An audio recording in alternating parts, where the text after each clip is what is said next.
जय श्री कृष्ण माऊली. नित्य ज्ञानेश्वरी आपण ऐकत आहात. मग जन्मात येऊन एक ओवी अनुभवायला काय हरकत आहे? एकच ओवी ऐकायची आहे आपल्याला आणि ती अनुभवात पण घ्यायची आहे. पण कधी पण चांगला अनुभवात घेतलं पाहिजे आणि वाईट सोडून दिलं पाहिजे. म्हणून तर हे सण आहेत, दसरा, दिवाळी.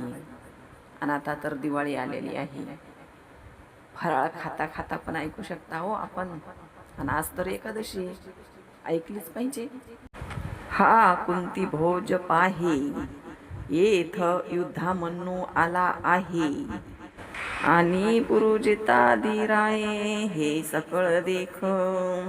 दुर्योधन द्रोणाचार्याला सांगत आहे, बघा कुंती भोज आलेला आहे बरं का. कुंती भोज कोण आहे?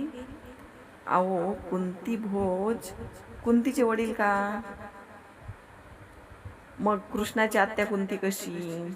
हे प्रश्न आपल्याला पडलेच असतील नाही का? पडले असतील की नाही? साहजिकच आहे. अहो, कुंती भोज राजा का नाव पडलेलं आहे का? कुंती लहानपणापासून कुंती भोज राजाकडे राहिलेली आहे, म्हणून तिचं नाव कुंती आहे.